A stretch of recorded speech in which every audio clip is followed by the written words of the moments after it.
Olá, começa agora mais um Conexão Legislativa. No programa de hoje nós vamos falar sobre o projeto Carta de Mulheres do Tribunal de Justiça de São Paulo. E para nos explicar mais sobre essa iniciativa, eu recebo a doutora Tereza Cristina Cabral Santana, que é juíza de direito e integrante da Comesp, que é a Coordenadoria Estadual da Mulher em Situação de Violência Doméstica e Familiar do Poder Judiciário do Estado. Doutora Tereza, seja muito bem-vinda ao Conexão Legislativa e muito obrigada pela participação.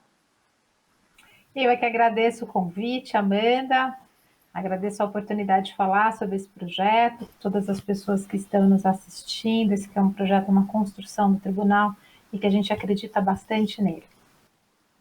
Doutora, conta um pouquinho para quem está nos acompanhando o que é o projeto Carta de Mulheres. Esse projeto, ele se destina a conferir informação a pessoas que estão passando por situação de violência, a mulheres que estão passando por situação de violência e a pessoas que conhecem mulheres que estão passando por situação de violência. Então, a partir de um relato que é feito em um formulário eletrônico, e aqui já pontuando algumas questões, é importante que esse relato seja pormenorizado. Um grupo de pessoas analisa esse relato e devolve à pessoa que está nos questionando informações a respeito daquela determinada situação de violência e quais os serviços que podem ser procurados por conta daquela determinada situação. Doutora, já existe um balanço das solicitações recebidas, pelo projeto? Conta um pouquinho para a gente, de como tem sido essa atuação.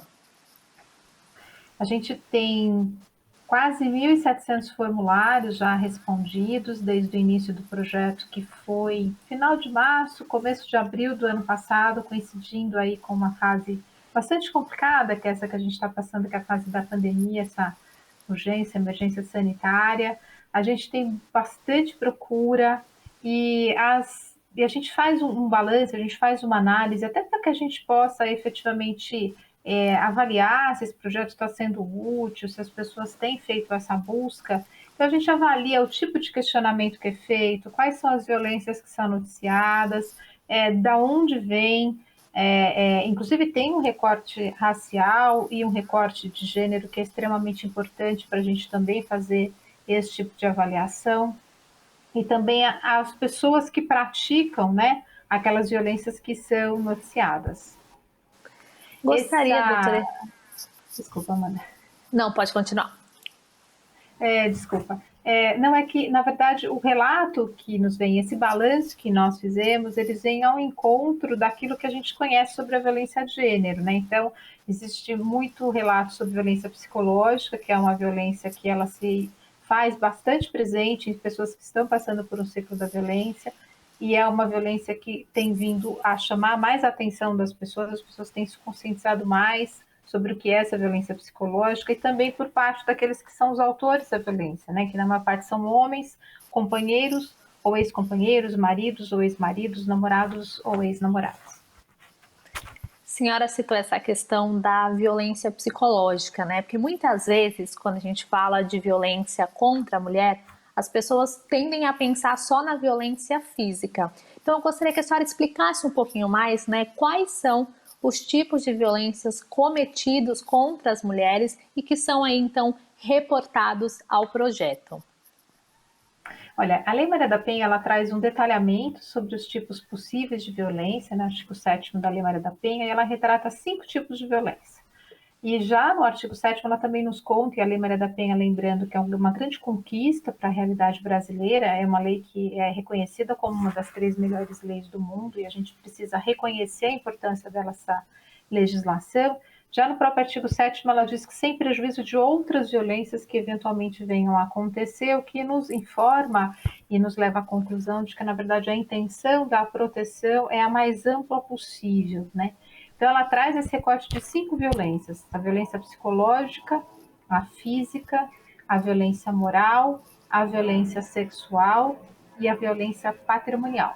E a gente tem que lembrar que, de ordinário, isso, enfim, na maior parte dos casos, as mulheres que estão passando por uma situação de violência, estão inseridas no ciclo da violência nunca é um só tipo de violência que é praticado, né? A gente tem várias violências praticadas e direcionadas àquela mulher, de ordinário começando com a violência psicológica e com a violência moral. A violência moral são os xingamentos que são proferidos para aquela determinada mulher ou desta mulher para outras pessoas que pertencem ao relacionamento dessa pessoa que é a autora da violência.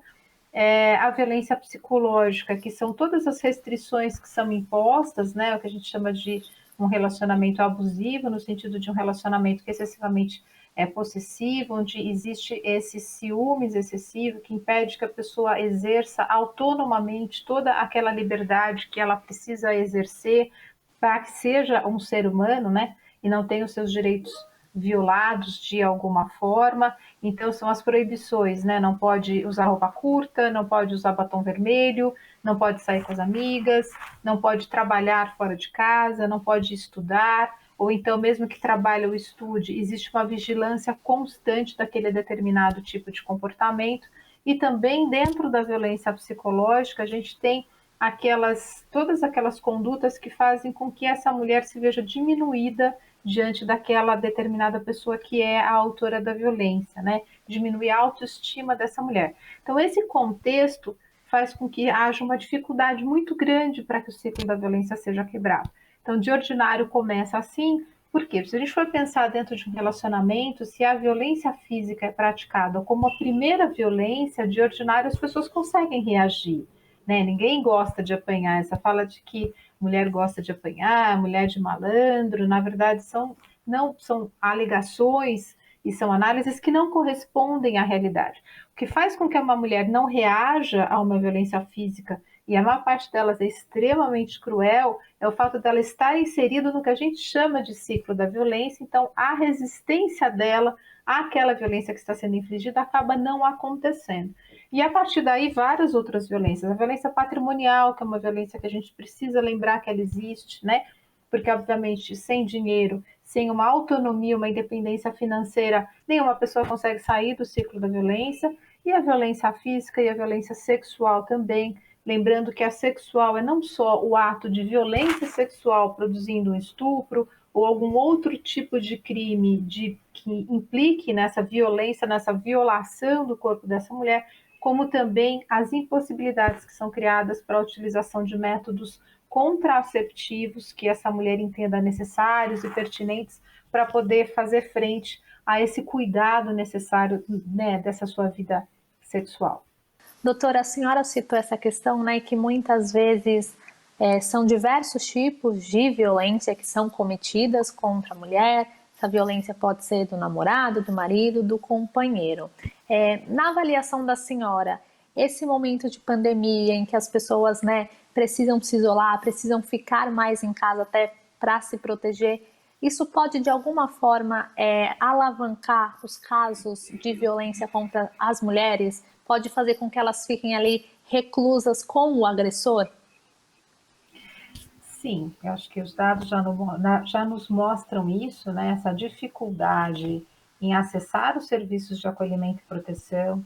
Escolas fechadas também, as escolas também sempre foram uma porta de entrada de comunicação de ocorrência de violência. O fato dessa mulher estar isolada e estar sem o contato daquelas pessoas que fazem parte do relacionamento dela, que fazem parte da vida dela, que poderiam de alguma forma dar algum tipo de ajuda, dar algum tipo de contribuição para que ela pudesse, ou para que ela possa sair do ciclo de violência, né? E essa proximidade com o autor da violência, que ele já conhece os passos dessa mulher de ordinário, mas que passa a conhecer muito mais porque sabe que ela está sem ter contato com outras pessoas que possam ajudá-la de alguma forma. A gente tem também essa questão econômico-financeira, né?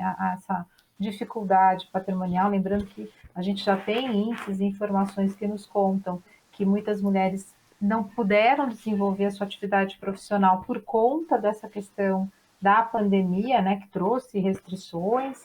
Então, são todos fatores que juntos acabam incrementando, expondo essa mulher a maior risco e acabam aumentando, sim, a violência que acontece, que foi o que a gente viu no ano passado e agora no começo desse ano. Gostaria que a senhora explicasse um pouquinho mais, né, como funciona o projeto. A senhora citou essa questão dos formulários. Conta para a gente quais são as informações, né, que precisam estar ali nesse formulário para que então essa violência seja relatada. O acesso à Carta de Mulheres é feito a partir do site do Tribunal de Justiça, tem um formulário eletrônico. A gente começou exatamente nesse início de pandemia com a ideia de que esse acesso eletrônico facilitasse a essa mulher ou a pessoas que conheçam mulheres que estão passando por uma situação de violência, facilitasse o acesso à informação, né? A ideia do projeto é bem essa, que a gente dê informações para essas pessoas, para que elas saibam serviços que elas podem procurar, horários de funcionamento, telefone de contato, localização, para que ela, analisando a informação, possa se tomar conhecimento disso e a partir daí decidir aquilo que pretende ou aquilo que precisa fazer para poder sair dessa situação de violência. Então, a partir daí a gente já até intui e conclui que o formulário tem que ser preenchido com a maior quantidade possível de informação. Então, é importante descrever o tipo de violência que está acontecendo, qual é a relação dessa mulher com o autor da violência, local de residência, que também é importante que seja completo, com CEP, bairro, número de residência, porque dependendo do local, cidade, obviamente, porque dependendo do local onde essa mulher mora, é um tipo de serviço que é prestado, é um tipo de informação que a gente pode dar, e com o endereço de e-mail válido, né?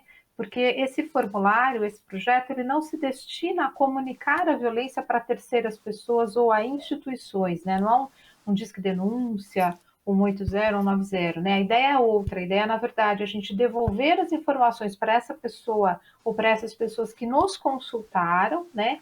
A gente faz uma análise qualificada dessas informações que nos são trazidas, e aí, devolvendo a informação, a pessoa decide o que ela quer fazer. E é importante também, Amanda, aqui lembrar que essas informações que nos são passadas, o endereço da pessoa, a relação que ela tem com o autor da violência, a relação que ela tem com a mulher que está passando pela situação de violência, ficam anônimas, né? A gente não divulga esses dados para ninguém, então não tem o risco de que essa pessoa venha a sofrer algum tipo de represália, algum tipo de violência por força dessa consulta que nos foi direcionada. Doutora, quando a gente fala de violência, né, é sempre um contexto muito delicado e muitas vezes a mulher tem medo de procurar ajuda, tem medo de denunciar e a gente sabe que algumas delas, né, essa violência aí acaba sendo presenciada por um familiar e por um amigo. O projeto também tem esse intuito de encorajar ali a pessoa que vive ou conhece, que vive com alguém ou conhece alguém que está sendo vítima de violência a buscar ajuda. E qual que é a importância dessa violência ela ser observada não só pela mulher que está ali sofrendo, mas também por quem está em volta? A gente tem que lembrar, uma das super importantes da sua pergunta, né, que a violência doméstica ela não é um problema daquela mulher ou daquela família, né? Ela é um problema da nossa sociedade, né? Então, como um problema da nossa sociedade, da comunidade em que estamos inseridas, das instituições que nos compõem, a qual pertencemos, a gente precisa compreender que esse é um problema público que precisa ser por nós decidido e resolvido. Só a partir dessa compreensão, da extensão dessa compreensão, é que a gente vai poder efetivamente produzir de alguma forma condutas, ações e iniciativas que possam proporcionar a erradicação da violência de gênero, doméstica e familiar contra a mulher, né? Então, a intervenção de terceiras pessoas é extremamente importante. O que a gente percebe é que mulheres que têm amigos, uma rede de amigos e amigas, que tem uma família que propõe ou que, na verdade, fornece a estrutura que ela precisa, que tem o acolhimento por parte dos serviços, ela consegue sair da situação de violência, né? Mulheres que não têm esse tipo de rede de apoio, que a gente chama, ainda que seja uma rede de apoio particular, privada, por força de pessoas que a conhecem, que sejam vizinhos, vizinhas, amigas, amigos, parentes, colegas de trabalho também. Então, essa rede de apoio é uma rede de apoio que é extremamente importante, né?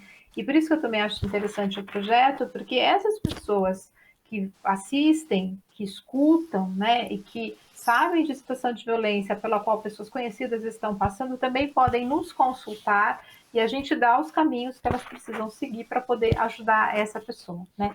E, em resumo, é muito aquele ditado, né? Em briga de marido e mulher, a gente precisa meter a colher. É extremamente importante que a gente entenda que essa intervenção é necessária, né? Tem casos hoje de relatos, isso é bastante interessante a gente perceber. Eu tenho percebido a mudança da sociedade ao longo desses anos todos, de vizinhos, vizinhas, amigos, amigos, parentes, que vêm cada vez mais intervindo nessa situação de violência, né, trazendo isso a conhecimento das autoridades, ao conhecimento das instituições, ou fornecendo ajuda para que essas pessoas consigam romper o ciclo da violência, né? Isso tem sido cada vez mais comum, e isso, na verdade, ajuda imensamente a quebrar essa situação de violência que ela está sofrendo. Então, lembrando assim, em briga de marido e mulher se mete a colher, e a gente também precisa saber se informar, né? Porque nem toda intervenção ela pode ser bem-vinda, né? Então, acho que a partir de um conhecimento sobre aquela situação de violência e tipo de intervenção que pode ser feita, aí a gente consegue fazer uma intervenção que seja profícua e que possa efetivamente ajudar essas pessoas. E pegando um gancho nisso que a senhora falou, né, de quebrar o ciclo de violência, qual que é a importância, doutora, da informação, né? Da mulher ou da pessoa que vai fazer a denúncia ter consciência dos diferentes tipos de violência e também de como procurar ajuda, de onde procurar ajuda. Como é que a informação pode contribuir para esse processo da quebra desse ciclo de violência e até como a senhora citou, né, para essa mudança de consciência da sociedade de que sim, a gente precisa ajudar se a gente presencia qualquer tipo de violência. A informação, Amanda, ela é imprescindível, né? Por isso que a gente tem esse projeto, a ideia dele foi sempre em cima desse tipo de conceito, né? Dar a conhecer as pessoas os direitos que elas possuem, as garantias que lhes são próprios e típicos, e que são previstas constitucional e legalmente, e também os caminhos a serem seguidos, porque não é fácil saber o que fazer, né? Eu não sei se você tem experiência, se as pessoas que estão aqui nos assistindo têm esse tipo de experiência, mas é bastante complicado e complexo saber como fazer a intervenção, ou quando a gente está passando pela situação de violência, são muitas as dúvidas, né? E as dúvidas que nos chegam são muito nesse sentido. Será que o que eu estou passando é uma situação de violência? Será que o que eu estou passando é uma situação que me dá direito à medida protetiva de urgência? Será que no meu caso se aplica a Lei Maria da Penha? Ou então, eu tenho uma medida protetiva de urgência, mas ela foi dada há muitos anos. Será que ela ainda tem validade? Né? Ou enfim, eu estou passando por uma situação de violência, me reconheço como passando por uma situação de violência, mas qual o tipo de serviço que eu posso procurar? Isso se fez especialmente necessário nessa fase de isolamento social, porque no início, acho que as pessoas obviamente lembram, a gente acabou de passar por isso, muitos serviços fecharam as portas, porque na verdade a gente estava naquele início do isolamento social, né, da quarentena, a gente não sabia exatamente o que fazer, pegou a todos e todas nós de surpresa, efetivamente, e diante dessa situação a gente acabou ficando sem saber o que fazer e muitos serviços fecharam as portas, e a maior parte desses atendimentos para as mulheres que estão em situação de violência são feitos de forma presencial, né, acho que na época a gente não tinha muito, a gente já foram incrementadas outras formas de acesso. Então, o que a gente percebe é que quando a informação se faz presente, ela torna possível que esse ciclo da violência seja rompido. É um instrumento a mais, é uma possibilidade a mais que se coloca para essa pessoa para que ela possa sair daquela determinada situação. Doutora, e pegando essa questão, né, das denúncias que são ali enviadas pelos formulários para que as pessoas tenham informação e também da experiência da senhora na área, existe um perfil de mulher que é mais atingida pela violência? É possível dizer se existe uma idade? A senhora teria como traçar um balanço assim por alto? Olha, mas diante da área, isso é uma coisa que as pesquisadoras da ciência, a ciência traz para a gente. A violência doméstica, a violência de gênero, a gente costuma dizer que é a única violência democrática do mundo, né? Ela atinge todas as mulheres de diferentes etnias, idades, formação, condição econômico-financeira, local de residência, porque ela é uma violência que faz parte de uma estrutura de uma sociedade que, de alguma forma, acaba se relacionando ou produzindo relações que atendem a essa determinada estrutura e por isso os relacionamentos em si acabam reproduzindo esse tipo de forma de lidar com as dificuldades, com as diferenças, com as vicissitudes que a vida nos coloca e a partir daí isso é reproduzido por todas as pessoas, algumas de uma maneira mais intensa, outras de uma maneira menos intensa, mas isso estaria assim presente de uma forma basicamente equânime, né? Por isso democrática, né? Que ela se distribui praticamente igualmente em toda a sociedade, em toda a comunidade. Agora, existem determinadas situações que acabam aumentando a vulnerabilidade daquela determinada mulher, e aí sim é que está a diferença. Por isso, por exemplo, que no nosso projeto Carta de Mulheres, a gente trouxe o recorte racial. Porque a gente sabe que ao longo dos anos, e aí as pesquisas nos vêm mostrando, que os feminicídios de mulheres brancas tiveram uma determinada diminuição, mas os feminicídios de mulheres negras continuam aumentando. Isso se faz por um motivo específico, né? E a gente fazendo, entrecruzando esse tipo de conceito, fazendo essa intersecção, essa análise detalhada e qualificada, a gente consegue compreender por que, muito embora seja uma violência democrática, ela atinge as mulheres da mesma forma, mas algumas mulheres têm mais facilidade para sair daquela situação de violência, para poder evitar até, ou se prevenir, ou não deixar que a situação acabe se perpetuando no tempo e no espaço por conta dessas vulnerabilidades das quais é titular ou não. Então, por exemplo, uma mulher branca que tem uma determinada condição econômico-financeira, que tem uma formação, que tenha uma família que lhe acolha, que tenha filhos em idade adulta, que tenha uma profissão que consiga se manter, que tenha local de moradia, é uma mulher que tem mais facilidade para sair da situação de violência do que uma mulher que more na comunidade, que não tenha trabalho, que não tenha a condição de se manter, né, que não tenha uma família que dê estrutura. Então, essa é a diferença. Tanto que a gente faz esse estudo, né, e tem que implementar, e é imprescindível que a implementação da política pública se faça a partir desse tipo de conhecimento para a gente direcionar os serviços de forma a compreender as vulnerabilidades e o que elas produzem nesse conceito de violência de gênero, né? Então, resumindo, é uma violência democrática, ela atinge a todas nós, mas cuidando das vulnerabilidades é que a gente consegue olhar para essa situação e implementar a política pública necessária para que a violência deixe de acontecer. E pensando justamente nesse viés que o projeto tem de levar informação para as mulheres ou para as pessoas, né, que estão ali relatando um caso de violência, gostaria que a senhora explicasse um pouquinho assim, de modo geral, né, quais são os direitos das mulheres em caso de violência, o que a justiça pode fazer por elas para ajudar e até para preservar a vida. Olha, a gente tem como previsão da Lei Maria da Penha, naquelas situações em que se aplica a Lei Maria da Penha, obviamente, a possibilidade de aplicação das medidas protetivas de urgência, né? Medidas protetivas de urgência foram uma inovação trazida pela Lei Maria da Penha. Elas efetivamente ajudam e muito na prevenção da violência. Foi uma criação extremamente importante. O que a gente percebe, eu percebo isso na prática, na maior parte dos casos, ela efetivamente ajuda a que as violências não mais aconteçam, pelo menos aquelas mais cruéis, que podem levar à morte, podem levar ao feminicídio. Obviamente que naqueles casos mais graves, em que o ciclo da violência realmente está presente e acaba se colocando de uma maneira contundente dentro daquela determinada relação, outros mecanismos são necessários. A gente parte por uma segunda análise respondendo ao seu questionamento, Amanda, da possibilidade, da necessidade de fiscalização do cumprimento das medidas protetivas de urgência.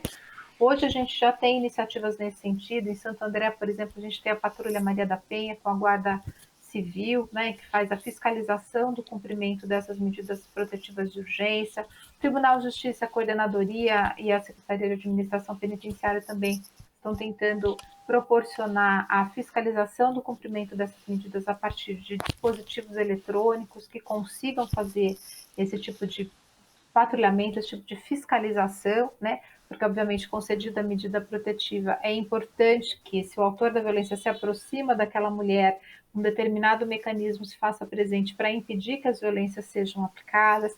A gente tem aplicativo da Polícia Militar, que é o SOS Mulher, que ele proporciona exatamente a possibilidade de que essa mulher possa acionar o dispositivo e ter contato com uma viatura policial, com esse atendimento da polícia militar de maneira um pouco mais célere, né, do que nas outras situações de comunicação de violência, enfim.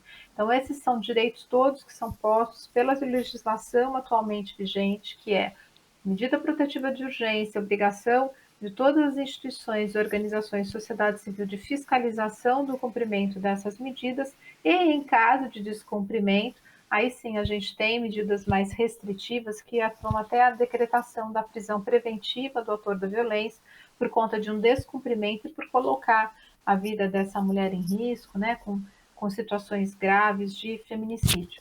Além disso, a lei também prevê, isso é extremamente importante e é necessário que a gente compreenda que a Lei Maria da Penha ela não é uma lei essencialmente punitiva, né? Ela é essencialmente preventiva. A ideia é prevenir e impedir que as violências todas aconteçam e, a partir dessa prevenção, proporcionar uma sociedade livre de violência, né? Que acho que é a ideia e é o conceito e a finalidade de todas nós, inclusive através e a partir desse projeto que o Tribunal de Justiça desenvolveu aqui no estado de São Paulo.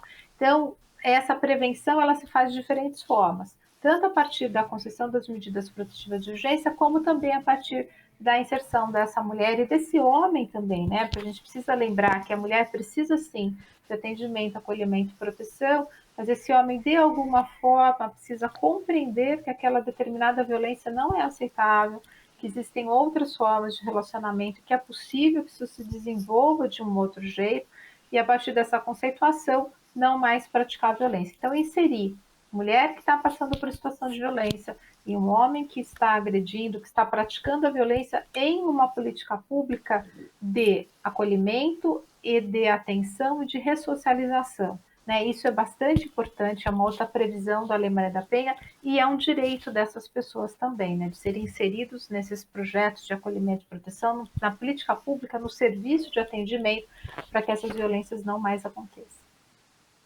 Doutora Tereza, muito obrigada pela participação no Conexão Legislativa e por explicar para a gente um tema que muitas vezes pode estar próximo e muitas pessoas não conseguem ver. Muito obrigada. Eu é que agradeço a oportunidade, Amanda, parabéns pela iniciativa. Nós precisamos da imprensa para poder divulgar esses projetos que acontecem e para nos contar sobre a importância que é o combate o enfrentamento à violência de gênero doméstico e familiar contra a mulher. Muito obrigada. Um prazer Esse foi o Muito obrigada, doutora. Esse foi o Conexão Legislativa de hoje, falando sobre o projeto Carta de Mulheres do Tribunal de Justiça de São Paulo. Muito obrigada pela companhia e até o próximo programa.